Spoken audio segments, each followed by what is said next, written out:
Muy buenas noches tengan todos ustedes. Es un honor nuevamente para mí poder presentar a tres grandes amigos, quien hoy veremos un tema muy interesante en esta sesión de leucemia mieloide crónica, tanto en adultos como en pediatría. Como ustedes en pediatría, pues solo representa el 3% de todas las leucemias. En adultos, pues es más frecuente. Y qué mejor para coordinar esta sesión al doctor Efrén Montaño, quien es médico adscrito al Servicio de Hematología del Hospital General de México y quien junto con el doctor Gil Barranco, pues llevan la clínica de leucemia mieloide crónica. El doctor Gil Barranco también está en el Hospital General y además, pues a nivel nacional coordina esta clínica. Y por otro lado, pues presentar también a un gran amigo, el doctor Óscar González Llano, quien es el jefe del servicio de hematología del Hospital Universitario de Monterrey. Y bueno, pues los tres son grandes amigos, grandes hematólogos, y pues sin más preámbulos, le cedo la palabra para esta gran sesión, que como todas las anteriores, será de mucha aportación para todos nosotros. Muchas gracias. Nuevamente en esta tarde, y como bien dijo la doctora Ángeles del Campo, nuestra presidenta de la agrupación, pues sí será una tarde muy interesante con este tema de leucemia mieloide crónica, y abarcaremos todas las etapas de la vida, desde niños hasta adultos, con el doctor Oscar y con el doctor Barranco. Unos anuncios antes de empezar. Cada vez estamos más cerca de nuestro congreso anual y estamos preparados para recibirlos y vernos allá en Boca del Río a partir del 30 de octubre. Como les he dicho previamente, tenemos un nivel académico muy alto, tenemos muchas sesiones magistrales y bueno, va a ser un congreso memorable y allá nos veremos todos. También invitarlos a que sigan participando, si no lo han hecho, en esta encuesta de distrés moral y síndrome de desgaste burnout en hematología, y aquellos que se registren y respondan por completo a la encuesta, pues tendrán un 10% de descuento en el registro para el Congreso Nacional. Escaneen este código QR que está aquí. La encuesta dura entre 10, 15 minutos, dependiendo qué tan rápido, pero los invito para que participen en ellas. Les anuncio también la próxima sesión del 2 de octubre, que será de citogenética y trasplante de médula ósea. Tendremos a la doctora Nidia Moncada Saucedo del Hospital Universitario de Nuevo León y al doctor Andrés Gómez de León. También les estará acompañándonos desde allá, desde el Hospital Universitario de Nuevo León. Todo lo que necesitas saber sobre HLA. Es un tema interesante y a veces nosotros cuando vemos a los pacientes, cuando los estamos encaminando a un trasplante de médula ósea, es bien importante saber cómo interpretar y qué es todas las pruebas de HLA para ver la compatibilidad entre pacientes y enfermos. Y también tendremos avances y retos en el trasplante de médula ósea. Recordar también que el doctor Andrés Gómez de León, que está en el Hospital Universitario de Nuevo León, tiene mucha experiencia en el trasplante. Entonces, también, igual que esta, será una sesión interesante y llena de nuevos datos para todos nosotros. Para esta sesión agradecemos el apoyo irrestricto a Novartis, que hace posible que se lleve a cabo este tema. Y bueno, muchas gracias, Novartis.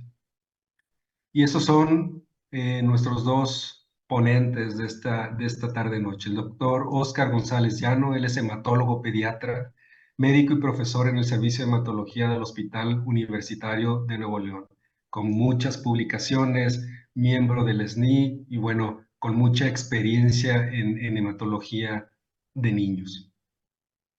Y la segunda parte de esta sesión estará a cargo del doctor Gilberto Barranco, también muy conocido, que él nos hablará de la leucemia mieloide crónica en adultos, el enfoque latinoamericano, mucha experiencia en pacientes mexicanos y latinos, y bueno, él es un médico adscrito al servicio de hematología en el Hospital General de México, es mi colega allí también en el hospital, profesor de hematología en la Universidad Nacional Autónoma de México y tutor del Plan de Estudios Combinados Medicina también en la UNAM. Como ven, es dos ponentes de máxima calidad y bueno, esperamos una sesión con mucho nivel académico. Al final, les pido también contestar la encuesta de calidad solo escaneando este código QR y para que puedan descargar su constancia de asistencia o a esta sesión. Y damos inicio con el doctor Oscar con su primera presentación. Bienvenidos.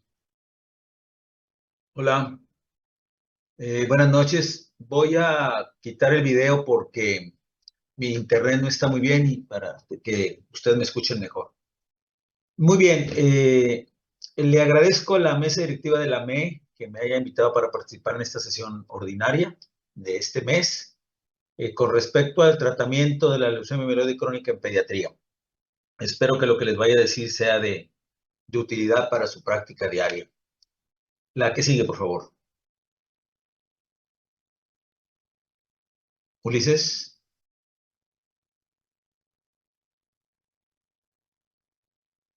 La que sigue. Todo lo que les voy a decir, un anterior, por favor. Está aprendido en el Hospital Universitario en Monterrey. Quiero agradecerle a la doctora Gina Romero, residente segundo año de hematología pediátrica, que me ayudó para preparar esta presentación. Ya la doctora Luz del Carmen Tarín, que es hematóloga de adultos, compañera mía aquí en el hospital, que me ayudó también revisándome la plática y haciéndome algunas sugerencias. Muy bien. Bueno, como ustedes saben, lo básico en mieloide crónica es la presencia del cromosoma Filadelfia, que básicamente se traduce después de la translocación en la producción de una sinasa de tirosina normal que promueve el crecimiento y la proliferación celular. La que sigue.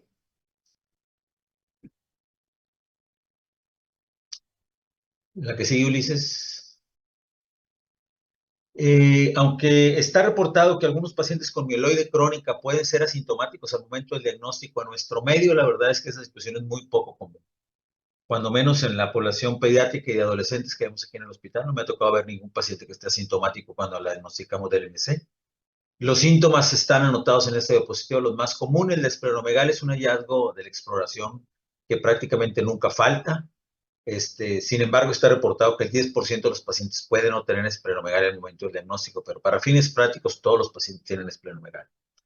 Me permití poner priapismo porque 1 de cada 20 pacientes pediátricos puede tener esta complicación al momento del diagnóstico. Nosotros, en el pequeño número de pacientes que hemos visto, ya tenemos 3 casos con priapismo y nos ha llamado la atención esta complicación que llega a ser realmente un reto terapéutico. La que sigue. El diagnóstico de la leucemia mieloide crónica habitualmente es relativamente sencillo. La que sigue, por favor, Ulises. El prótesis de sangre periférica de un paciente con mieloide crónica, la anterior, con mieloide crónica es muy característico con el aumento de los glóbulos blancos con predominio de la serie neutrofílica en los diferentes, granulocítica en los diferentes estadios. Y la fotografía del lado derecho, pues es la fotografía de una médula ósea de un paciente con esta patología. Como lo decía Ángeles al principio, las leucemias crónicas o la mielocítica crónica, especialmente en pediatría, es responsable de entre el 2 y el 3% de los pacientes de las leucemias en niños. Esa es su incidencia anual, es la reportada en Estados Unidos. No es exactamente lo mismo la mieloide crónica de niños que la de adultos. Se acepta que que niños puede ser un poquito más agresiva, anemia más marcada al momento del diagnóstico, con cifras más altas de leucocitos y con esplenomegalia más importante. Entonces, en general se acepta que la mieloide crónica en pediatría es un poquito más agresiva que la que puede ocurrir en pacientes adultos. La que sigue, por favor. Nosotros en el hospital diagnosticamos más o menos un caso cada año, entonces difícilmente puede uno ser un experto en este tema, considerando el número de pacientes que ve. Una recomendación inicial antes de continuar con la plática sería que se alleguen de un buen hematólogo de adultos, porque seguramente lo van a necesitar para que le recomiende algunas conductas a seguir cuando está teniendo un paciente de este tipo. La leucemia mieloide crónica atípica o Filadelfia negativo, que era la que se reporta más o menos en el 10% de los casos, son pacientes que tienen Filadelfia negativo, pero que tienen oncogenes BCR-ABL que pueden ser detectables. El término que se recomienda utilizar en la actualidad ya no es el de la mielocítica crónica típica, sino mielodisplasia mieloproliferativa con neutrofilia. Es el término que se recomienda utilizar actualmente. Son enfermedades diferentes que tienen un pronóstico más complejo y que no vamos a mencionar nada en esta sesión. La que sigue. Con respecto a la fase acelerada, la que sigue, por favor. Ya en la última clasificación de la Organización Mundial de la Salud del 2022 recomienda ya no utilizar este término de fase acelerada y hace más bien hincapié en los criterios que uno tiene que considerar para pensar que un paciente ya está en una fase blástica de la amiloide crónica. Existen obviamente más clasificaciones, pero sí conviene mencionar, cuando menos en la de la OMS, la última recomendación es que básicamente se deje de hablar de fase acelerada y nos concentremos en fase blástica como con los criterios que están mencionados ahí. La que sigue. Las recomendaciones de tratamiento para la amiloide crónica son universales, es decir, en un momento dado pueden ser utilizadas en cualquier parte. Sin embargo, es importante saber que estas guías deben ser adaptadas a las circunstancias económicas y culturales del sitio donde uno trabaja, del país donde uno trabaja, del hospital donde uno trabaja, del paciente que uno tiene enfrente. Entonces, aunque son recomendaciones universales, sí creo que se tienen que adecuar a las circunstancias que cada uno vive. La que sigue, por favor. No hay más bien hay muy poca información en niños por lo raro de la enfermedad. La mayor parte de las veces las guías de tratamiento que seguimos están basadas en las guías de tratamiento para los pacientes adultos. Y es claro que en pediatría y en los adolescentes, los efectos a largo plazo de estos pacientes que están aún en crecimiento con los diferentes regímenes de tratamiento que existen para atender estos pacientes, pues son datos muy importantes que deben ser considerados. La que sigue. Esta es nada más una aclaración. El término más correcto de los inhibidores de la cinasa de tirosina es cinasa de tirosina. También puede ser utilizado el término de quinasa de tirosina. Yo me voy a referir a ellos por la abreviatura, por las siglas en inglés. Entonces me voy a estar refiriendo a ellos como TKI, aunque el renglón de arriba es especialmente como correctamente deberían ser mencionados. La que sigue. Los TKI es el tratamiento de primera línea para los pacientes pediátricos y adolescentes recién diagnosticados.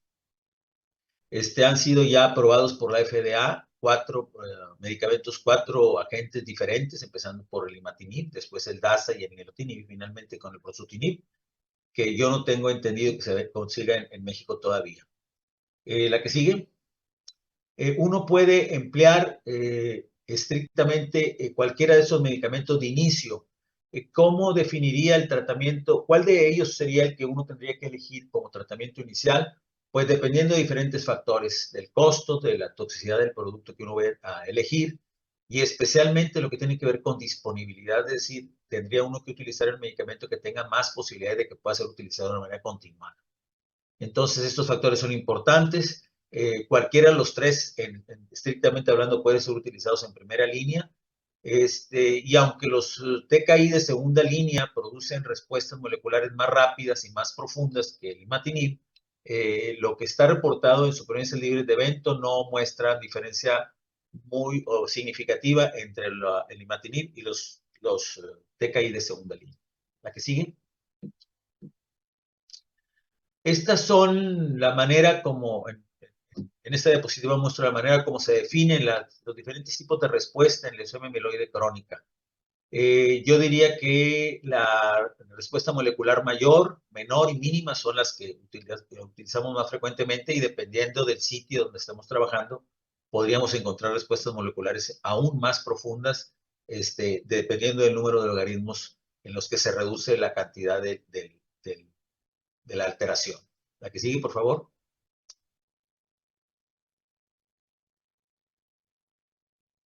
La que sigue, Ulises.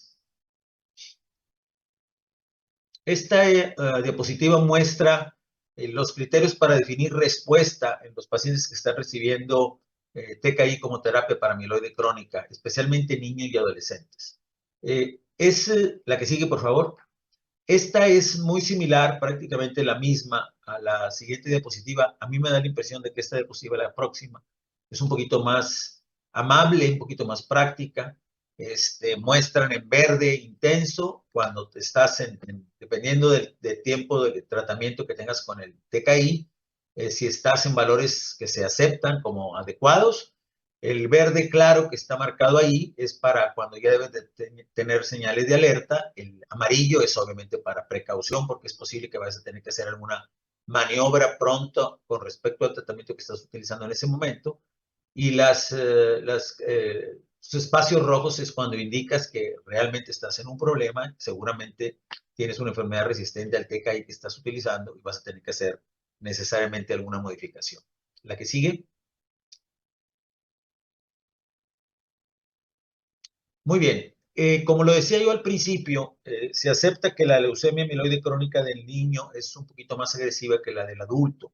Entonces, esta diapositiva es básicamente para anotar que en niños y en adolescentes uno se podría permitir hasta 18 meses para obtener la respuesta molecular completa que uno quisiera obtener. En adultos se espera que esto pueda ocurrir en el primer año del tratamiento, pero en niños y en adolescentes, por las características que menciono, esta respuesta molecular completa puede uno esperarla incluso hasta los 18 meses de haber iniciado el primer TKI. La que sigue. Los niños y adolescentes que reciben TKI como tratamiento para la lesión amiloide crónica la van a recibir por tratamientos más prolongados. Estos usos prolongados van a condicionar que existan más posibilidades de que los pacientes adquieran resistencia al TKI que le estamos administrando, y también existe el riesgo más elevado para que tengan progresión de la enfermedad para fases más agresivas. Sabemos también que los adolescentes en esta y en cualquier patología son pacientes que tenemos dificultades para que puedan lograr adherencia al tratamiento, y es importante insistir en lo que todo el mundo sabemos, que estos inhibidores, estos TKI,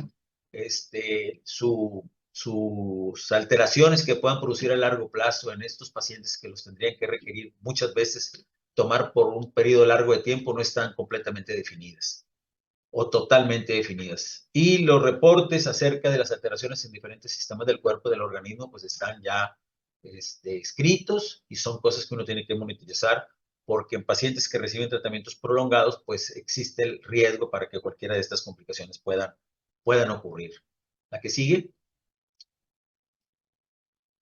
Este es una diapositiva obtenida de un artículo hindú de un grupo importante de pacientes que fueron sometidos a un tratamiento con TKI por un periodo largo de tiempo, y están anotadas en las diapositivas en la parte inicial las toxicidades grado 3 o grado 4, especialmente las de neutropenia del sistema musculoesquelético y aparato gastrointestinal, y más abajo las que son tal vez un poquito menos frecuentes, pero que también son muy importantes, donde incluyen diversas alteraciones en diferentes sitios del cuerpo, del organismo, y que son situaciones obviamente que tenemos que tener mucho presentes en los pacientes que están tomando este tipo de tratamiento. La que sigue. Este artículo hace una comparación entre pacientes con mieloide crónico y pacientes con linfoblástica aguda Filadelfia positivo con respecto a la calidad de la vigilancia que se lleva a cabo en este tipo de pacientes. Y se encontró una diferencia muy marcada en el sentido de que los pacientes con leucemia aguda Filadelfia positivo son bastante más vigilados que los pacientes con mieloide crónica. Por diferentes factores, los pacientes con mieloide crónica pueden sufrir cuando están recibiendo TKIs por largos periodos de tiempo, alteraciones o afectación de algunas pruebas de laboratorio, sin que uno se percate de ellos tempranamente, porque el seguimiento en estos pacientes no es tan intenso, tan exhaustivo como con los pacientes que tienen linfoblástica. ¿La que sigue? Los pacientes que desarrollan esta mutación son pacientes que son candidatos para recibir ponatinib. El ponatinib se acepta que es mejor opción que el trasplante en fase crónica, pero no es mejor que el trasplante para las fases avanzadas, para la fase blástica. Y aunque es para esta mutación el ponatinib la primera opción, tenemos que considerar los efectos adversos, especialmente de origen vascular, y el alto costo que implica el tratamiento con este medicamento. Pero sí tenemos que aceptar que para esta mutación el ponatinib sigue siendo la mejor opción de tratamiento. ¿La que sigue? Los pacientes que reciben TKI por largo tiempo tienen riesgos, como ya lo dije varias veces, de sufrir efectos adversos diversos y toxicidades a largo plazo que pueden llegar a ser significativas. Además del costo financiero que esto implica. De tal suerte que de hace unos años para acá, la que sigue, hay diversos estudios, diversos grupos que han intentado tratar de lograr un estado de remisión libre de tratamiento, es decir, darles a los pacientes que tengan buenas respuestas moleculares profundas y sostenidas, la posibilidad de que después de 3 o 4 años de tratamiento uno pueda suspender el TKI y esperar que el paciente continúe sin necesidad de estar recibiendo este medicamento. En adultos son la tabla que yo les estoy poniendo en la diapositiva que están viendo, y se pueden obtener resultados entre el 50 y 60% de pacientes que logran estar en este estado de remisión libre de tratamiento.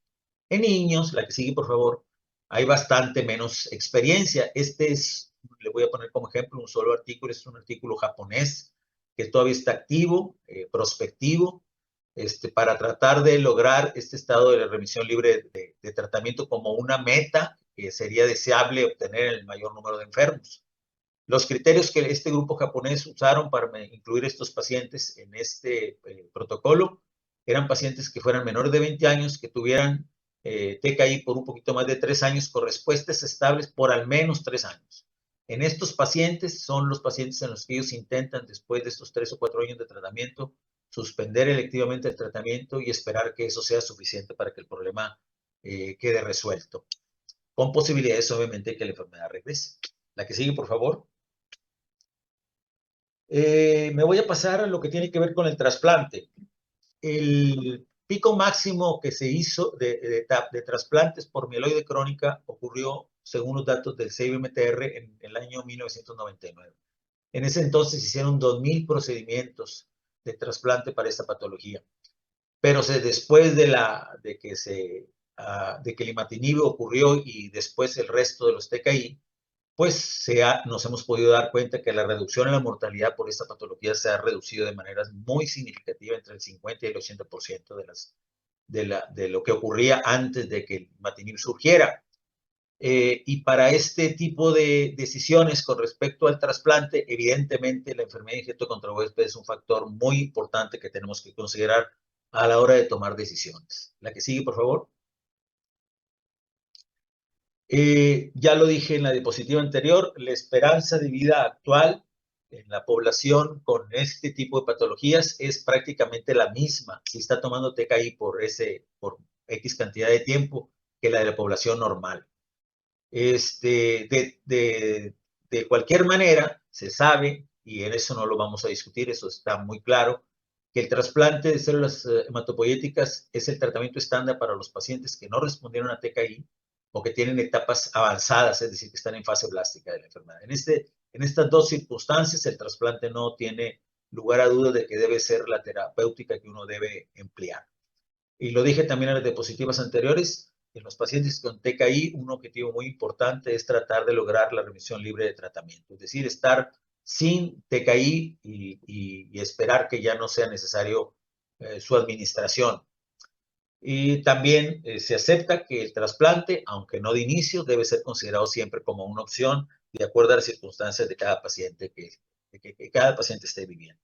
La que sigue, por favor. Esta diapositiva la anoté especialmente por el dato que está ahí subrayado. Aunque los TKI, los trasplantes pueden obtener muy buenos datos comparados con los pacientes que están recibiendo TKI, como está mencionado ahí con respecto a la supervivencia global, este estudio demostró que después de 20 años de haber sido trasplantados, todavía había pacientes que fallecían por causas no relacionadas a la enfermedad original. La mayor parte de las veces relacionadas obviamente con la enfermedad de injerto contra huésped. Entonces, tendría uno que tener mucho cuidado cuando está considerando la posibilidad del trasplante para considerar que el paciente realmente está libre de problemas muchos años, hasta muchos años después de que el trasplante fue llevado a cabo.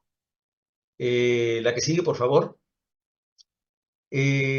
Esta diapositiva también me parece muy importante porque muestra la gran trascendencia que tiene el poder establecer en el paciente que va a ser trasplantado su categoría de riesgo, considerando los factores que están ahí mencionados: donador, estadio de la enfermedad, género del donador y especialmente el tiempo entre el diagnóstico y el trasplante.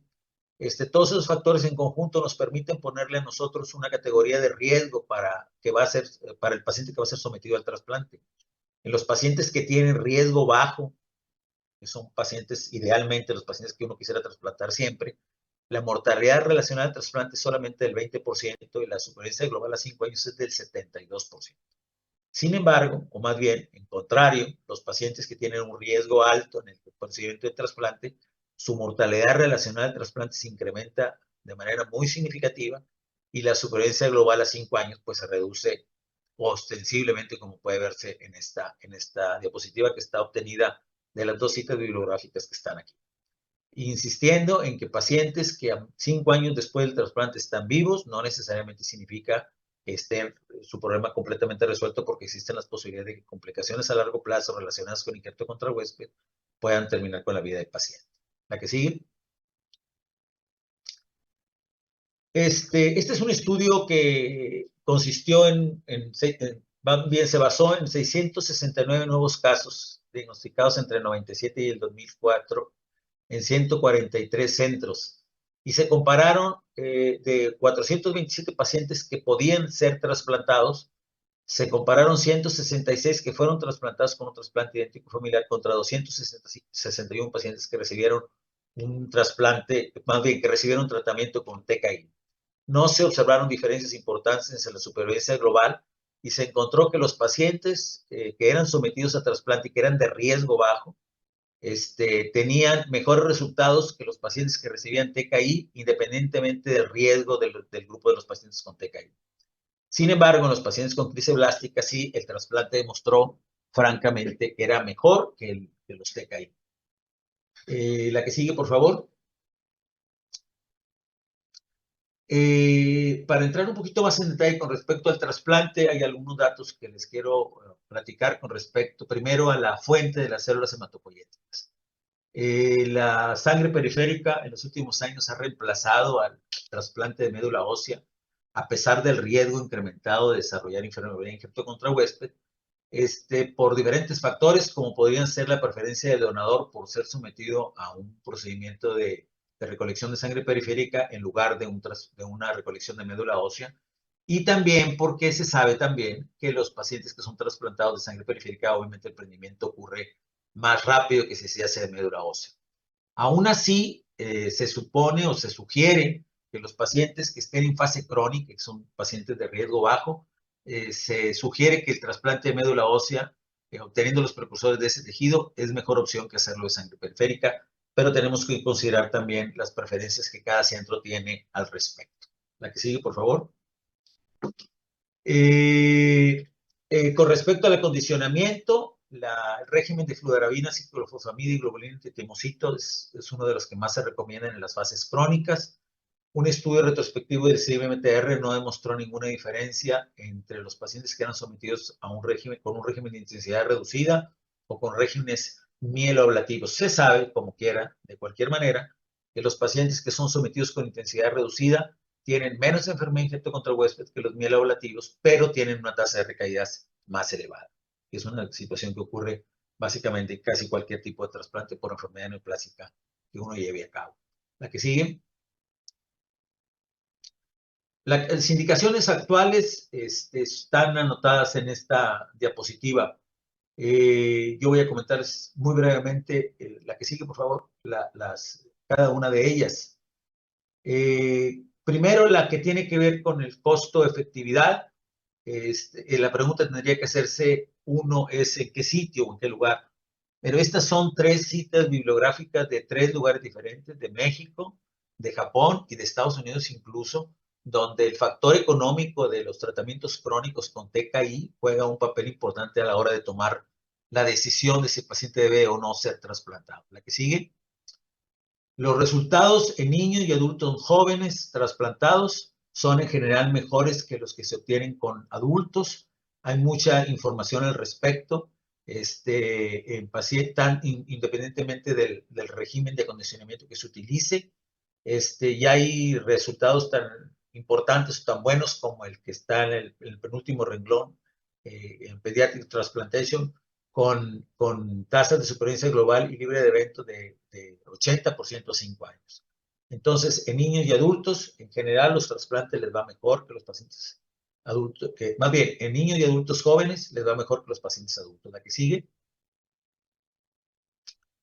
Esta es una indicación que no parece haber muchas dudas al respecto. Los pacientes que tienen resistencia a TKIs, a imatinib o a los de segunda línea, son pacientes que son candidatos para recibir un procedimiento de trasplante. Y los pacientes que son intolerantes a los diferentes TKI, pues son pacientes que también se pueden beneficiar con el procedimiento del trasplante de células hematopoyéticas. La que sigue. Y finalmente, más bien otra cosa a comentar, es el momento del trasplante. Este es un estudio, una revisión sistemática que salió publicada en el 2014 y donde se encontró que aunque la recomendación inicial antes de los TKI era que el trasplante debía llevarse a cabo preferentemente en el primer año después del diagnóstico, este estudio, esta revisión sistemática demostró que después de los TKI, el momento del trasplante ya no tiene que ser necesariamente en el primer año del diagnóstico. La que sigue. Esta es una diapositiva que muestra las indicaciones actuales, prácticamente todas las que les he platicado. La crisis blástica, la resistencia a los TKI, la intolerancia a los TKI no parecen tener ninguna duda con respecto a la indicación. La mutación del 315I es, insisto, el ponatinib la primera opción, pero si no hay manera de dar ponatinib por factores como el económico, como los efectos adversos, pues el trasplante es una opción. Y lo que tiene que ver con la efectividad, más bien con la costo-efectividad, en un país como el nuestro, pues es un factor que uno para esto y para cualquier patología tiene que considerar todo el tiempo. ¿La que sigue? Ya casi para terminar, este es un diagrama de flujo que nos muestra cómo podría ser abordado un paciente recién diagnosticado con mieloide crónica. Este especialmente es para pacientes adultos, pero es para pacientes adultos de primer mundo. La que sigue. Esta otra es un diagrama de flujo publicado por el doctor Gómez Almaguer y colaboradores, pero aterrizado a países como el nuestro, o la situación que viven la inmensa mayoría de los pacientes que viven en un país como el de nosotros. ¿La que sigue? En esta diapositiva es simplemente enfocarnos un poquito más en lo que tiene que ver con respecto a la pregunta si vas a tener acceso o no vas a tener acceso al TKI. Si tienes acceso al TKI, pues hay que darlo, especialmente iniciar con imatinib. Si está garantizada esa administración de TKI, puedes continuar con ello. Si la respuesta es satisfactoria, pues el TKI lo puedes utilizar por un tiempo más largo con la intención de tarde que temprano poder ver si puedes valorar la posibilidad de suspender el tratamiento y que te obtengas una remisión libre de tratamiento. Pero si tú no tienes acceso a TKI, el trasplante es una opción. Si tú no tienes garantizado que le vayas a dar el TKI por una cantidad determinada de años, tienes que considerar la posibilidad del TKI. Y si la respuesta que tenías con el TKI la pierdes, el paciente es un paciente que debe ser considerado como una opción para ser sometido a un trasplante de células hematopoyéticas. ¿La que sigue? Yo me permitiría poner estas conclusiones para terminar lo que yo les quería decir. En niños es poco común esta enfermedad, es de fácil diagnóstico. Los TKI son el tratamiento de primera elección. Incluso imatinib podría ser la primera opción sin necesidad de pasar a lo de segunda línea. En caso de resistencia o intolerancia a imatinib, los 2 o 3 opciones que tenemos de TKI de segunda de segunda generación son una buena opción. Ponatinib para los pacientes que tienen la mutación, si es posible que se los pueda dar. El objetivo con los TKI es ver si pueden lograr llegar a la remisión libre de tratamiento. La monitorización con los PCR es indispensable. No hay manera, en mi opinión, de poder continuar con el tratamiento de un paciente con esta patología si no tienes acceso a esta tecnología.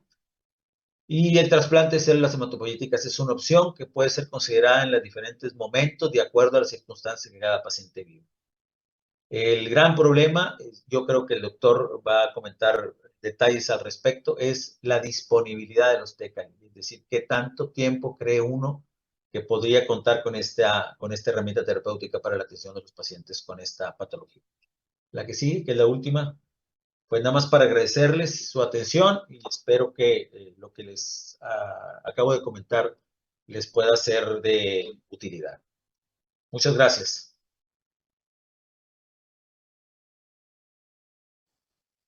Hola, ¿qué tal? Buenas noches. Muchas gracias a la agrupación por esta invitación. Bueno, en el contexto del Día Mundial de la Leucemia Mieloide Crónica, es una de las preguntas de exámenes que siempre les hago a mis alumnos cuando es el Día Mundial de la Leucemia Mieloide Crónica, pues el 22 de septiembre. Y bueno, pues esta es una enfermedad apasionante y hablaré de un tema que pocas veces tratamos. La plática se titula La leucemia mieloide crónica en adultos, el enfoque latinoamericano. Para esta plática no tengo ningún conflicto de interés y esta es la agenda que vamos a tratar, una breve introducción que ya hemos tenido una excelente plática por el doctor Oscar, epidemiología, acceso al tratamiento, seguimiento, remisión, libre de tratamiento, ensayos clínicos, retos y conclusiones. Entonces, bueno, pues la introducción, ya todos lo sabemos, la leucemia mieloide crónica está bien catalogada tanto por la OMS como por el Consenso Internacional de Neoplasias Hematológicas dentro de una neoplasia mieloproliferativa. ¿Sí? La leucemia mieloide crónica incluso tiene un apellido que es BCR-ABL positivo y se caracteriza justo por eso, por la translocación 922 que ocurre de forma muy temprana en la célula progenitora hematopoyética y eso genera pues que las células que se van diferenciando a través de esa célula progenitora hematopoyética pues también acarreen esta translocación, pero a lo largo del tiempo se pueden ir sumando más alteraciones genéticas o epigenéticas que provocan que esta enfermedad puede evolucionar incluso a fase blástica amiloide o linfoide.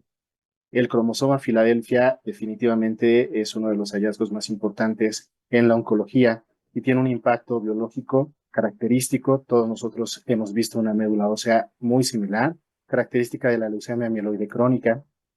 Y afortunadamente, también la leucemia mieloide crónica pues, ha sido protagonista en cambiar radicalmente la supervivencia de los pacientes gracias a la investigación. Esta es una gráfica que vemos casi en todos los congresos de la leucemia mieloide crónica de la evolución de los grupos del trabajo alemán.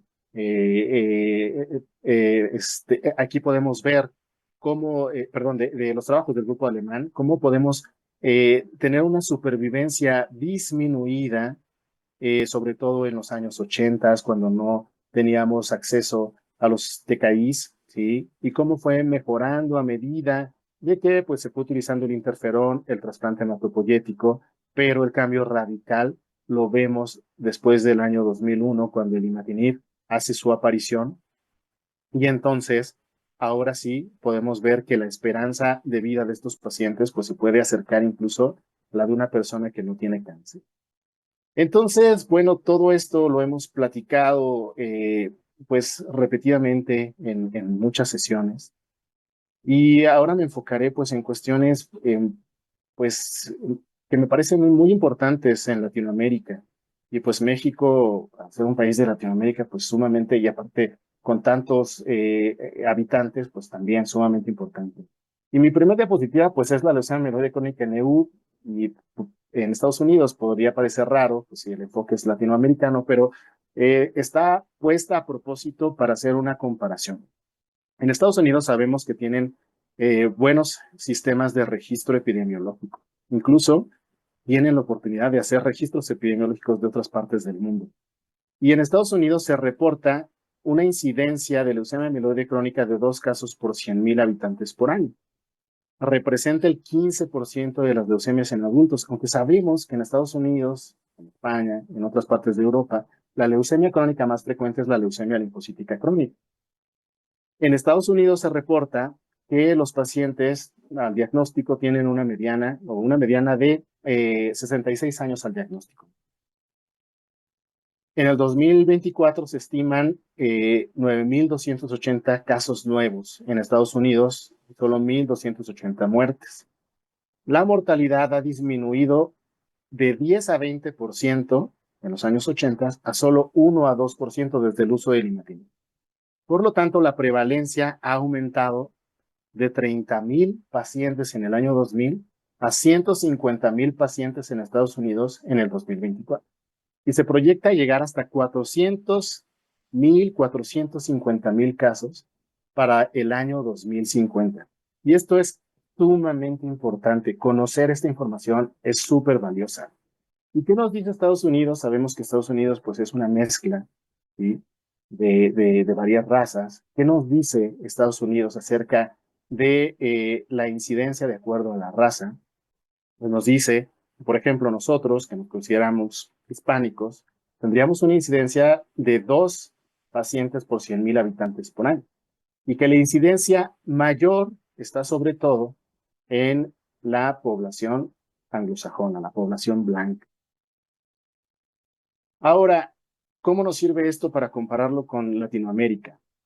Bueno, algunos datos importantes. Latinoamérica, según la Comunidad de Estados Latinoamericanos y Caribeños, está integrada por 33 países, con una población de alrededor de 620 millones de habitantes y una superficie inmensa, ¿sí?, de más de 20 millones de kilómetros cuadrados que podemos ver reflejados aquí. Una zona geográfica hermosa. Que está constituida por 18 países hispanohablantes. El idioma español es el predominante, pero también hay 12 de habla inglesa, uno de habla portuguesa, uno de habla francesa y uno de habla holandesa. Y bueno, pues esto nos da una idea de lo heterogénea que es esta región. Además de que hay diferencias en el Producto Interno Bruto, ¿sí?, diferencias en las economías y diferencias en el gasto público en salud. Por ejemplo, ¿sí?, Cuba se reporta que gasta hasta un 13.8% del Producto Interno Bruto en el sistema de salud, mientras que México gasta solamente 6%.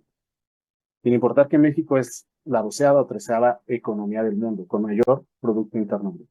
Y así podemos ver esas diferencias, cómo van cambiando lo que gasta cada gobierno en salud para la población.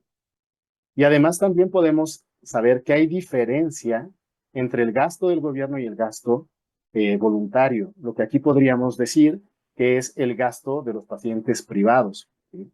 En México está aproximadamente en un 50 y 50, pero bueno, ya sabemos que Cuba, casi todos los pacientes tienen acceso a la salud, ¿sí?, de forma pública, ¿sí? En Uruguay es mayor también la cobertura por parte del gobierno que la cobertura privada, lo mismo que en Argentina. En México estamos alrededor de un 50-50. Y bueno, haciendo una búsqueda, pues me encontré con este artículo que me pareció sumamente interesante, que se titula, pues, la magnitud temporal y la tendencia de la leucemia amiloide crónica en base a el estudio o la carga global de las enfermedades de un estudio realizado en el 2019. Aquí tienen la página de donde se pueden sacar esos datos. Los investigadores utilizaron esta herramienta para poder hacer este artículo y en realidad cualquiera se puede inscribir a esa plataforma y puede sacar datos de ahí y puedes incluso hacer un artículo. Y esta plataforma está favorecida por el Instituto para la Salud y Métrica y Evaluación de la Universidad de Washington, ¿sí? Es lo que les comento. Incluso Estados Unidos puede tener la infraestructura para tener sus propios registros y para poder tratar de hacer registros de otra parte del mundo. ¿Y qué nos dice este artículo? Y si ustedes lo consultan en esa página el día de hoy, no va a distar mucho de esto, ¿sí? Nos dice que la tasa de incidencia ajustada por edad de la leucemia mieloide crónica es mayor en los países anglosajones, ¿sí? En los países desarrollados, por así decirlo, ¿no? Aquí lo podemos ver en rojo, como en Estados Unidos y en Canadá, la incidencia puede ir de 1.5 a 2.5 casos por 100,000 habitantes por año, hasta 2.5 a 5.7 casos por 100,000 habitantes por año. Llama la atención que estos países son los que tienen mejor registro y registros nacionales del cáncer. Cuando, por ejemplo, México se situaría en una incidencia de 0.2 a 0.4 habitantes por 100,000 habitantes por año. Eso es en cuanto a la incidencia. Y la mortalidad, pues también, la mortalidad, aquí sí, estos pacientes pues tienen una baja mortalidad por él. La mortalidad parece ser mayor, sobre todo pues en India y en países africanos. Y México reporta una mortalidad relativamente baja. Ahora, el cambio porcentual anual estimado en la tasa de incidencia, o sea, ¿qué tanto va a bajar la incidencia cada año? Pues también se reporta en este trabajo, pues mayor en los países desarrollados, sobre todo, sí, Estados Unidos. En México parece que también, sí, habrá a futuro una disminución en la incidencia, y todo esto lo comento porque les pido por favor que ustedes hagan el análisis y en su práctica clínica lo ven realmente así, una disminución en la incidencia. Y también, en teoría, habrá un cambio porcentual anual estimado en la tasa de mortalidad. Cada año va a ir disminuyendo de una manera importante la mortalidad, pero sobre todo vemos que el mayor porcentaje de disminución de la mortalidad será en estos países pues más desarrollados. Después me puse a revisar de dónde sacaban esta información, y porque cuando hice el análisis también para la leucemia linfocítica crónica, me apareció que en México y en Latinoamérica la incidencia es mayor de LLC que de leucemia mieloide crónica. Y es una de las preguntas que yo pues hago casi siempre cuando tengo la oportunidad de ir a alguna plática en alguna parte del país, en diversos estados. ¿Qué opinan? ¿Cuál es la incidencia? ¿Qué pacientes ven más? Y con leucemia mieloide crónica y leucemia linfocítica crónica. La mayoría de las veces he obtenido respuestas que es mayor la proporción de pacientes con leucemia mieloide crónica que con leucemia linfocítica crónica, incluso con una relación a 31. Y más adelante veremos algunos ejemplos de mis trabajos. Y entonces, pues me puse a buscar realmente de dónde salen esos registros. Y la verdad es que la información de estos registros, ¿sí? Pues salen de otros registros nacionales como los del INEGI. Pero cuando intenté buscar en el INEGI realmente pacientes con leucemia mieloide crónica, pues no los encontré. A lo mejor no tuve la pericia, pero no pude encontrar esa información. Y luego me puse a buscar también información de la Organización Mundial de la Salud, del Globocan.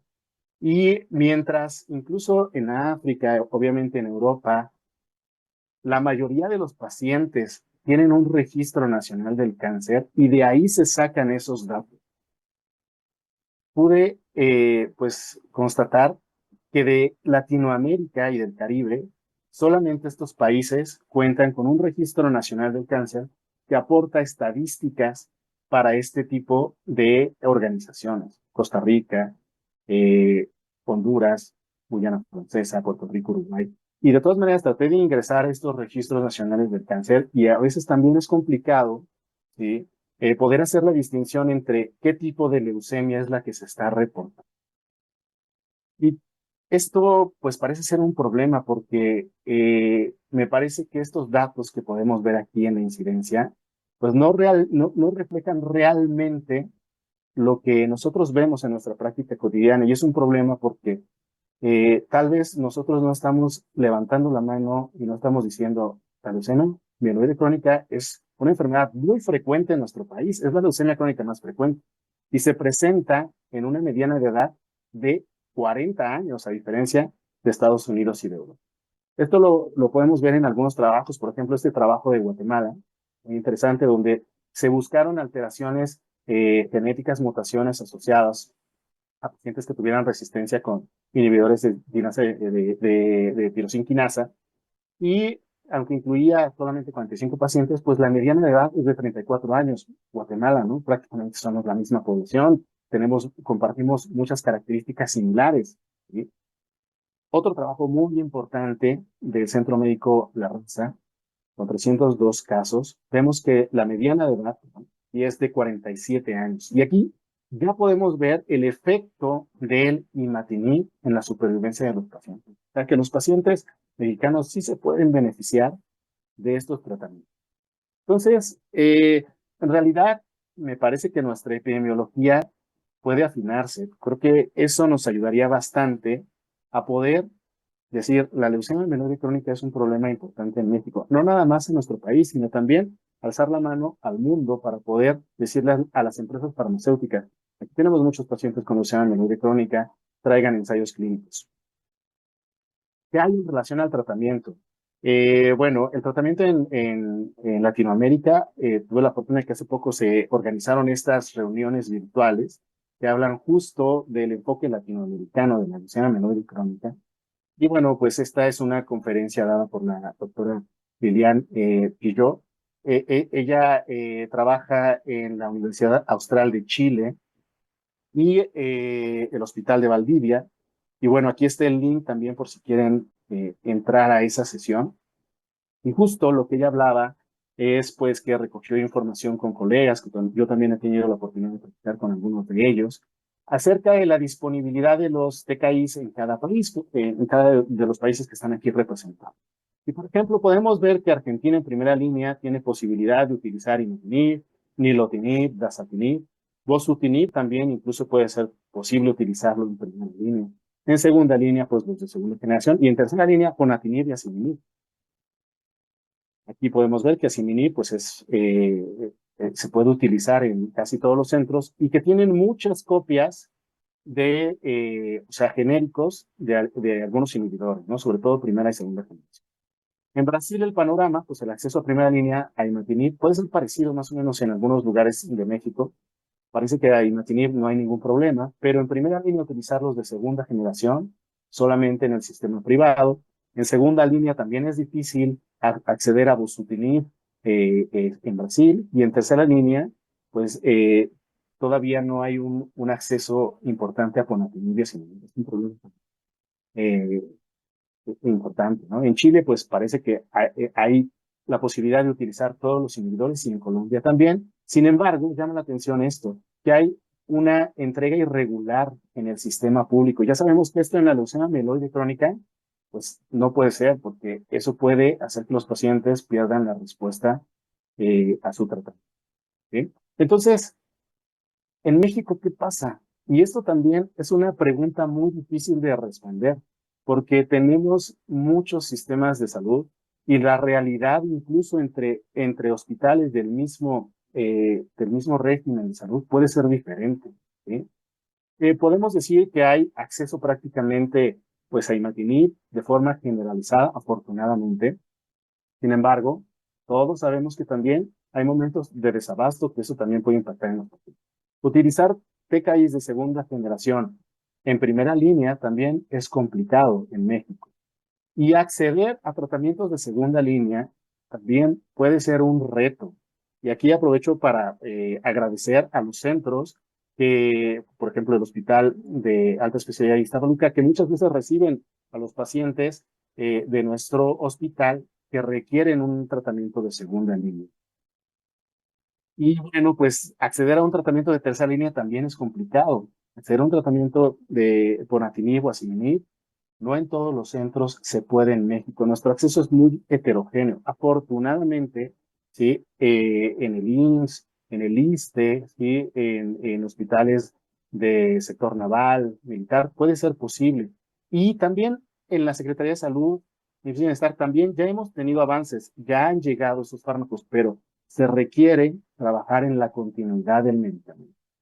Y bueno, hablando de este punto, quisiera presentarles pues este artículo se hizo en colaboración del Instituto Nacional de Cancerología y el Hospital General de México, que recientemente se aprobó para su publicación y se titula pues el impacto de un programa de acceso garantizado a imatinib en la supervivencia de los pacientes con leucemia mieloide crónica.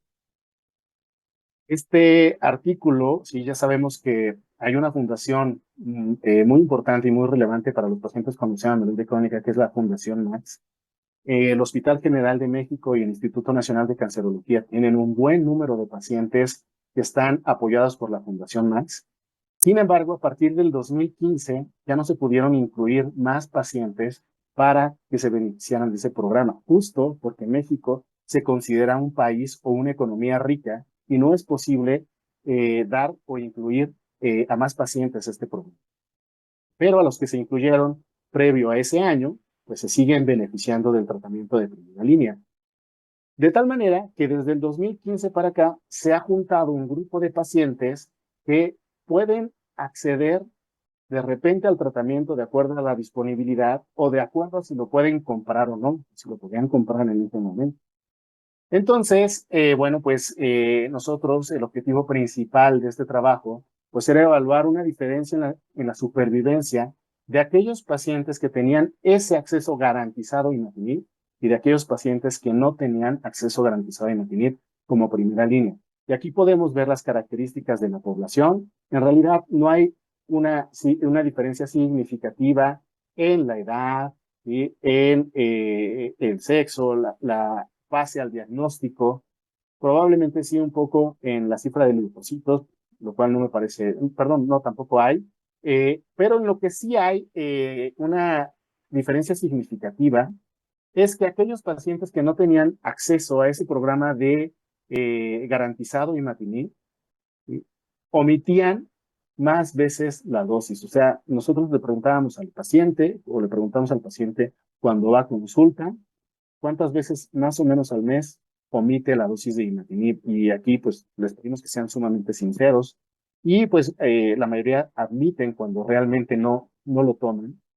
Y estos pacientes en el grupo de acceso, de no acceso garantizado, pues había más que omitían 7 dosis o más al mes del tratamiento. También había una diferencia significativa en el porcentaje de pacientes que estaban en respuesta hematológica, pues obviamente un grupo mayor en el grupo de pacientes de acceso garantizado y también en el porcentaje de pacientes que alcanzaban la respuesta molecular mayor después de un año de haber iniciado el tratamiento con el imatinib. En esta gráfica podemos ver la probabilidad de supervivencia global de todos los pacientes incluidos. Fueron 518 pacientes los que se incluyeron, ¿sí? Es una corte importante de pacientes. Y podemos ver que afortunadamente la supervivencia global puede ser equiparable a lo que veíamos, ¿sí? A lo que nos describe los estudios del grupo alemán, el CML4. Puede ser equiparable. Pero cuando hacemos la diferencia cuando evaluamos la diferencia en cuanto a si los pacientes pertenecen al grupo de acceso garantizado o no, vemos que hay una diferencia significativa, ¿sí? Una probabilidad de mortalidad mayor para aquellos pacientes que no tienen ese acceso garantizado. Y sin importar si tienen el acceso garantizado o no, aquellos pacientes que omitían 7 dosis o más, pues tenían una peor supervivencia global. Y luego también evaluamos el papel de la monitorización con una PCR cuantitativa en tiempo real. Podemos ver que aquellos pacientes que estaban en respuesta molecular mayor eran los que tenían la mejor supervivencia de todos. Los que no estaban en respuesta molecular mayor tenían una diferencia significativa y menor probabilidad de supervivencia. Pero aquellos en los que no se había podido evaluar la respuesta molecular eran los que tenían peor supervivencia de todo el grupo de esos pacientes. Y luego hicimos un análisis univariado y multivariado para ver qué factores influían en esta supervivencia, y los que tenían más peso, pues era el riesgo, o sea, un riesgo intermedio o alto de SUCAL al diagnóstico, o que precisamente no tuvieran ese acceso garantizado al tratamiento de primera línea con ellos. Por lo tanto, concluimos pues, que el acceso, y eso era de esperarse, la verdad es que pues, no era una sorpresa, pero es importante pues, demostrarlo, ¿sí? Pues el acceso garantizado, el acceso al tratamiento con TKI, pues es sumamente importante, muy importante en nuestra población. Ahora, ¿qué hay en relación al seguimiento y la revisión libre de tratamiento. Pues también en estas reuniones se trató. Podemos ver que en Argentina, pues prácticamente se tiene un buen acceso para PCR cuantitativa, que incluso, pues, potencialmente pudiera acceder a evaluarse un programa de revisión libre de tratamiento, aunque es difícil acceder al estudio de mutaciones de ABL para evaluar la sensibilidad a tratamientos cuando se requiere una segunda o tercera línea. En Brasil, todavía no hay un acceso importante para lograr hacer la revisión libre de tratamiento. Y lo mismo para acceder a la secuenciación de ABL en búsqueda de mutaciones. En Chile prácticamente pues está resuelto este acceso y están trabajando para hacer estos programas bajo un protocolo bien establecido de revisión libre de tratamiento, lo mismo que en Colombia, aunque también en Colombia es difícil hacer el estudio de ABL. Y les preguntaría también lo mismo, ¿qué pasa en sus centros? ¿Cómo ven ustedes el acceso? No nada más a PCR, sino también a FISH, a cariotipo, evidentemente a la secuenciación de ABL. Es difícil que en el centro se pueda hacer, es difícil que contemos con todos estos estudios. A veces la industria farmacéutica nos apoya y es sumamente valioso ese apoyo para poder identificar que nuestros pacientes tienen un adecuado tratamiento o tenemos que cambiar. Y definitivamente, sí, la posibilidad de acceder a un programa de remisión libre de tratamiento debe ser fundamental. Veíamos las gráficas de los pacientes, el trabajo que les presenté, la probabilidad de supervivencia era, o el tiempo que lo seguimos de algunos pacientes era de hasta 20 años. Hay pacientes que llevan tomando Imatinib 15 años. Entonces, son pacientes que eventualmente podrían incluso evaluarse para un programa de remisión libre de tratamiento. Y también acceder a las mutaciones de ABL, pues es complicado. Tenemos de recomendaciones. Hay unas recomendaciones de la ALNet, de un grupo de expertos en el que participan expertos mexicanos como el doctor Millón, la doctora Nancy Delgado, donde se hacen recomendaciones de remisión libre de tratamiento en el contexto latinoamericano. Y bueno, son similares a las que se llevan en Europa, en Estados Unidos. Sin embargo, pues por ejemplo aquí podemos ver las diferencias. Es mandatorio que un paciente, la recomendación es que un paciente que se vaya a meter a una remisión libre de tratamiento, un programa de suspensión de tratamiento, pues tenga un transcrito típico. Ya sabemos que los transcritos típicos son los que se pueden evaluar por PCR cuantitativa, los atípicos no, entonces será difícil saber si realmente está cumpliendo la meta o no. Los pacientes con riesgo alto, pues deben ser informados del riesgo de recaída, ¿sí? Solamente intentar pacientes en una segunda línea cuando fue por intolerancia y no por falla. Me parece uno de los puntos más importantes, más de 5 años de haber estado en tratamiento con el TKI, ¿sí? Aunque en otros países, ¿sí? En otras regiones, la recomendación es de 3 años, 4 años, pero esta recomendación me parece muy importante. ¿Por qué? Justo por el problema que tenemos a veces de que los pacientes realmente tengan un acceso continuo, una respuesta molecular profunda, es muy importante, y una duración de al menos 2 años de esa respuesta molecular profunda. Y en relación a trabajos, pues ya de grupos latinoamericanos que han evaluado esta respuesta molecular, esta revisión libre de tratamiento, pues tenemos este ejemplo de este trabajo argentino, en donde se incluyeron 15 centros, pacientes de 18 años o más, que hubieran recibido tratamiento con TKI por al menos 4 años y una respuesta MR4 sostenida por 2 años o más, que tuvieran transcritos típicos y que inicialmente, una vez que se les haya suspendido el tratamiento, pues se evaluaba PCR cada mes por 6 meses, luego cada 2 meses por otros 6 meses y posteriormente cada 3 meses. Esas son las recomendaciones ideales. ¿Qué nos puede reportar este trabajo? Pues que 81, inicialmente se iban a incluir 81 pacientes, o se incluyeron 81 pacientes, pero se hizo una sección de la inclusión de los pacientes porque se atravesó la pandemia y hasta el momento solo se reporta el análisis de 46 pacientes con una mediana de edad de 57 años, una mediana de duración de tratamiento previo a la suspensión de 10 años, menos el 50% de los pacientes llevaba 10 años tomando el tratamiento. La mayoría estaban en tratamiento con Imatinib, seguido de DASA y luego Nilo, y la mayoría tienen un riesgo bajo SOCAR. Y lo que describen estos pacientes es que la probabilidad de mantener esa respuesta molecular mayor con una mediana de seguimiento de 47 meses es de 63%. Si lo comparamos con otros ensayos clínicos como Euroskin, como STEAM, pues es un porcentaje mayor. ¿Sí? Recordemos que los otros estudios reportan alrededor del 40-50%. Y parece pues que después de 12 meses se alcanza una meseta y ya menos pacientes van perdiendo esta respuesta molecular. Y lo que encontraron que podía influir en la posibilidad de mantener esa respuesta molecular mayor es que los pacientes hubieran estado en una respuesta MR4 al menos durante 54 meses previo al intento de suspensión de tratamiento.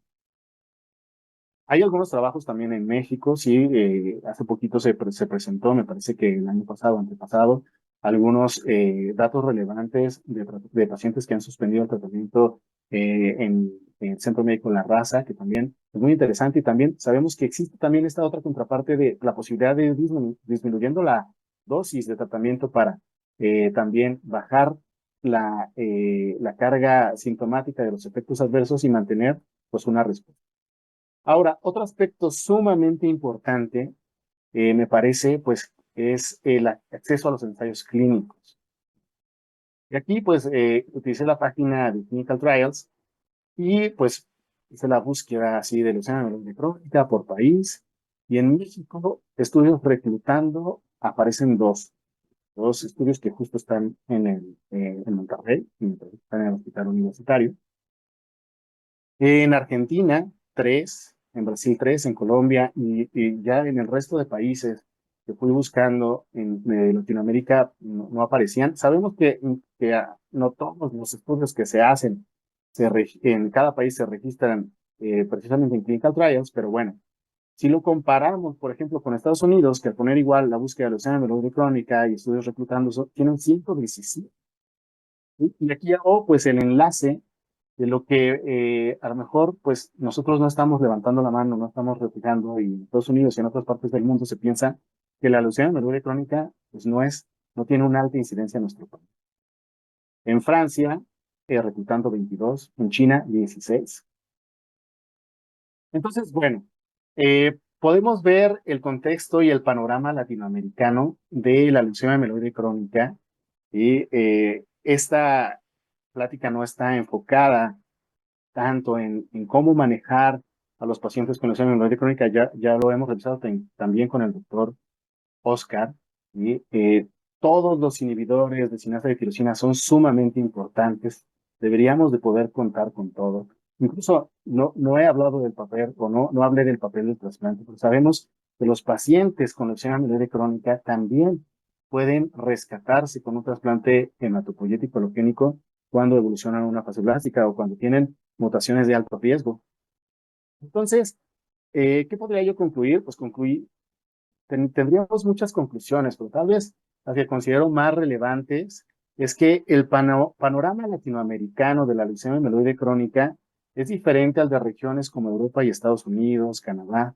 Enfrentamos retos como falta de registros epidemiológicos, que eso puede impactar a su vez en acceso limitado a ensayos clínicos y en acceso heterogéneo a tratamientos, porque tenemos diferentes sistemas de salud. Nuestros países en América Latina tienen diferentes características, diferentes inversiones en salud por parte del gobierno. También tenemos un acceso heterogéneo a las herramientas de seguimiento y eso también puede impactar en la supervivencia de nuestra institución.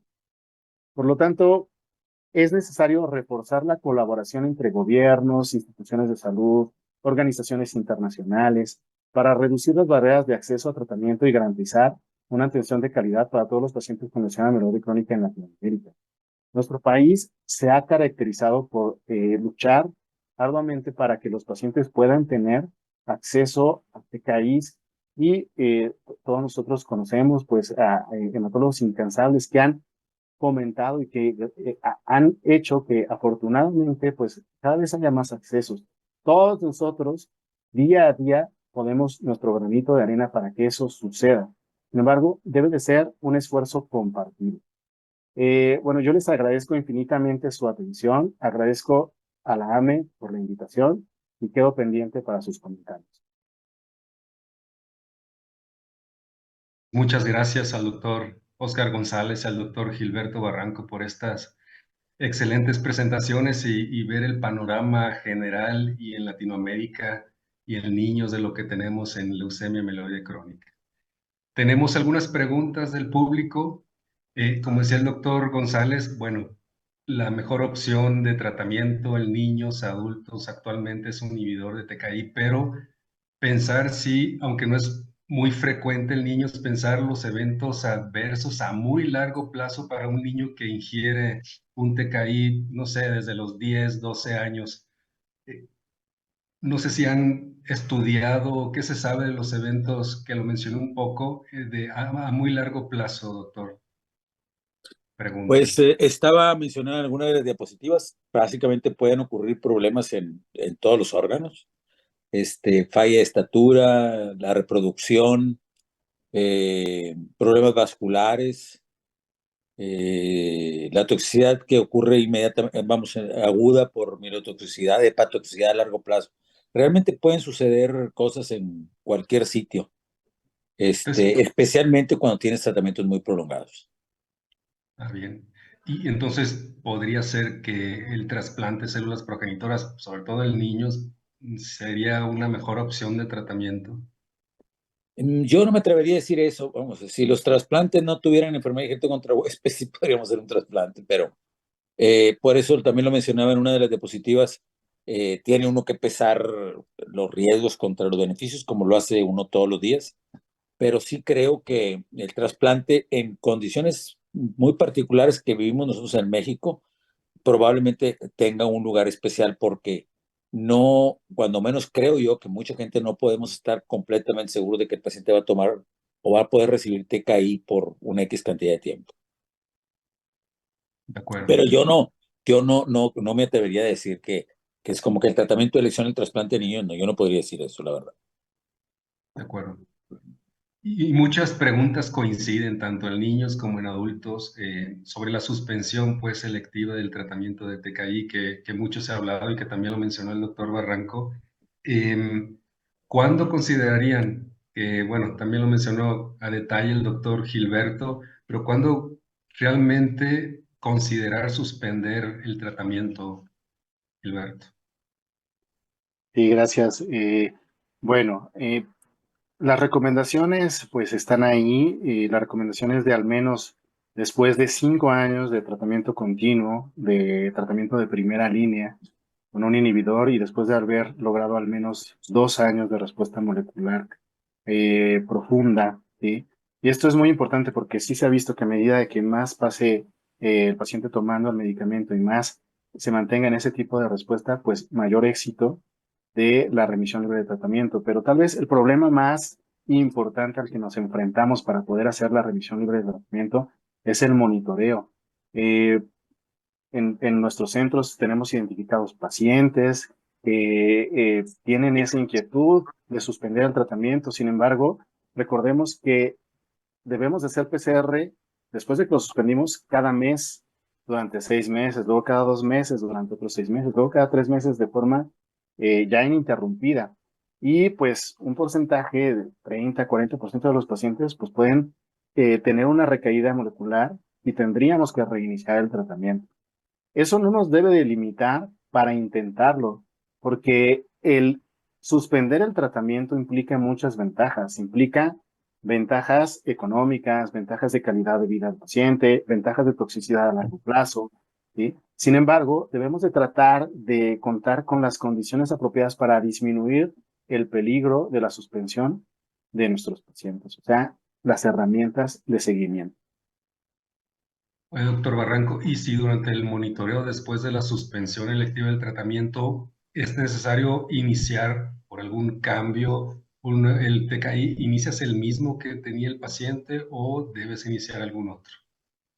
Sí, no hay una justificación de iniciar otro, se puede iniciar el mismo porque tenía una buena respuesta al previo la indicación es si se identifica una pérdida de la respuesta molecular mayor, pues hay que reiniciar el tratamiento.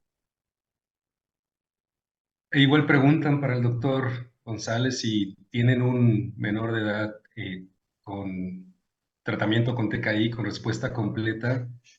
No sé si lo considerarían para un trasplante. Creo que va muy relacionada también la Pues pregunta. es básicamente lo mismo, o sea, Exacto. si el paciente puede, como decía ahorita el doctor Gilberto, estar en respuesta molecular completa, profunda, por 3, 4 años, y tú puedes darle el TKI, pues a lo mejor a los 3, 4 años puedes intentar suspenderlo y valorar la evolución.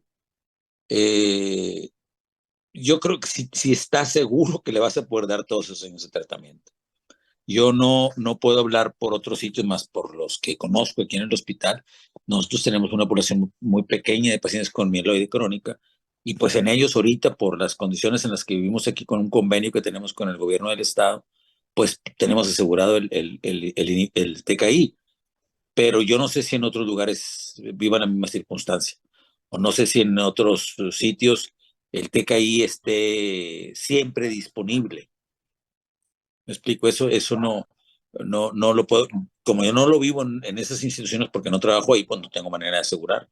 Si tú crees que puedes darle imatinib por 4 años y lograste una respuesta profunda pronto y pues es un paciente que en teoría antes de meter a un trasplante podrías considerar la posibilidad de suspenderlo y ver si el paciente puede continuar sin problemas por más tiempo. Muy bien. Bueno, aunque la incidencia es muy poca, el MSL en niños, pero... bien, doctor Barranco. Después seguimos con la pregunta. Adelante. Y yo quisiera también hablar un poco acerca del panorama de cuando ya los niños pasan, ya cumplen 18 años y ya llegan con nosotros, porque afortunadamente, pues sí, como lo comentó el doctor, pues los niños tienen garantizado el tratamiento prácticamente en todos los sistemas de salud y eso es una fortuna. Ya cuando llegan con nosotros, pues muchos llegan y si se diagnostican desde muy pequeños, muchos son conscientes de que deben de tomar el tratamiento. Y el problema a veces, desde mi perspectiva, son aquellos pacientes que atraviesan la adolescencia y que empiezan a suspender el tratamiento y porque se sienten muy bien. Yo he tenido muchos casos así de deportistas que no, es que yo no quiero tomar el medicamento porque me da náusea y quiero ir a jugar fútbol, quiero entrenar y así van suspendiendo dosis y cuando nos damos cuenta ya están en una fase acelerada, una fase blástica. Entonces, también vale la pena generar programas de acompañamiento a este grupo de pacientes que de repente pueden empezar a suspender el tratamiento porque se sienten muy bien y el foco pues más rojo ahí que yo identificaría serían los adolescentes.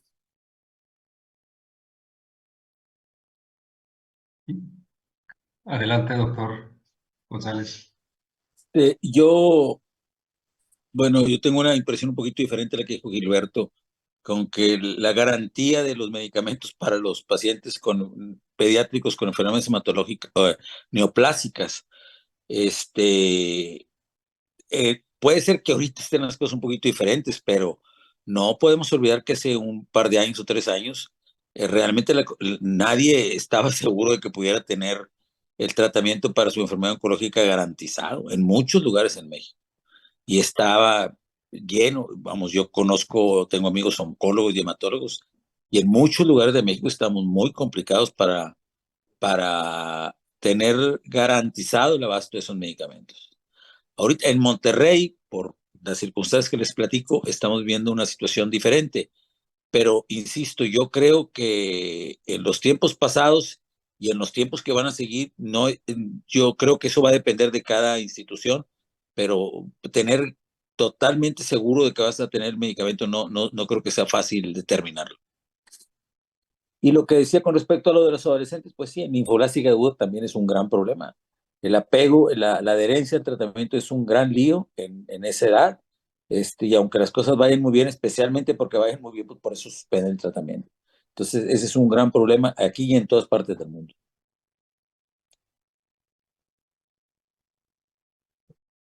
Sí, yo concuerdo totalmente con el doctor Oscar. Sí, pues es difícil poder prever que se va a garantizar el tratamiento y históricamente ha sido difícil tener un acceso garantizado. Sin embargo, por ejemplo, recuerdan pues ustedes el programa de gastos catastróficos, ADMI, etcétera. Las leucemia mieloide en niños, la leucemia mieloide crónica, sí está incluido en estos gastos catastróficos. Y hace poquito también se incluyeron las leucemias agudas en los adultos. Sin embargo, no está incluido todavía en este programa las leucemias crónicas, leucemia amiloide crónica, leucemia linfocítica crónica. Y entonces tenemos todavía pues ese pendiente, ¿no? Y que pues con mayor razón es más difícil prever si los pacientes pueden tener ese acceso garantizado al tratamiento. Y sobre ese tema preguntan el doctor Barranco sobre la tolerabilidad y adherencia que jugó, el papel que jugó estos dos, sobre la supervivencia en el artículo que presentaste de todos los pacientes que tienen garantizado un acceso a un TKI. Si los eventos adversos, si el perfil de seguridad del tratamiento jugó un papel importante en las gráficas de supervivencia. Sí, jugó un papel importante, digo, y yo no inicié tratando a esos pacientes, pero y conozco la historia de todos esos pacientes, en el INCAN, el doctor Cervera, el doctor de la Torre, etcétera, el Hospital General de México con la doctora Gallardo, el doctor Casac, y cómo fueron muy insistentes en lo importante, así, lo religioso que debía de ser la toma de, el medicamento por parte de los pacientes. Entonces, pues sí, los efectos, ya sabemos que imatinib es un fármaco que es noble, ¿sí? Tiene de los mejores perfiles de toxicidad y sí se ven esos efectos adversos, pero ¿qué era o es lo históricamente que hacemos cuando hay alguna toxicidad, sobre todo una toxicidad hematológica? Pues suspendemos el fármaco, disminuimos la dosis, cuando no alcanzabas las respuestas adecuadas, aumentabas la dosis hasta 800 miligramos de imatinib. Y la verdad es que esta población de pacientes, si bien un porcentaje pudiera tener algún efecto adverso, a lo largo del tiempo, y esos efectos adversos pues iban, pues tal vez eliminando o asimilando por los pacientes, ya no se presentaban porque siempre los pacientes estaban muy conscientes del beneficio del tratamiento. Claro, hay pacientes que de plano no toleran el medicamento, entonces, pues por eso necesitamos las alternativas de los otros inhibidores de kinasa de tirosina, de todos. En el caso de una resistencia a un TKI o a los nuevos inhibidores, el trasplante en este caso específico podría ser también algún papel terapéutico. Sí, de Sí, eso no hay duda. El paciente que es resistente o que no tolera los inhibidores, especialmente si ya utilizaste el imatinib y después los de segunda generación, pues no te va a quedar más opción que trasplantarlos. Yo, con respecto a lo que acaba de decir el doctor Gilberto, o sea, una cosa son los efectos colaterales agudos, la mielotoxicidad que puedes mejorar reduciendo la dosis del TKI, pero los efectos colaterales a largo plazo, que también están descritos por artículos grandes que se presentaron en la sesión, eso no los puede uno pasar por alto. Yo sí quiero puntualizar, o sea, yo no estoy diciendo que los pacientes tienen que ser trasplantados, o sea, es clarísimo que no. Como les decía de broma, o sea, si el trasplante no incluyera injerto contra hueso, pues todos se trasplantarían, porque es realmente lo único que cura totalmente el paciente, ¿me entiendes? Pero el injerto siempre es una cosita que estás en, el injerto contra huésped es una cosa que estás, que ves siempre. Pero sí creo que los efectos colaterales a largo plazo se deben de considerar. Alguna vez en una conferencia que me tocó escuchar de LMC en adultos, decían, pues la sinasa de tirosina por alguna razón existe. Si tú la inhibes crónicamente, algo puede ser que te pase por inhibir una cosa con la que naciste, me explico. Entonces, no la tenemos la sinasa de tirosina por nada. Entonces yo creo, y está, insisto, demostrado que el uso crónico de esos medicamentos pues, puede condicionar efectos a largo plazo importantes.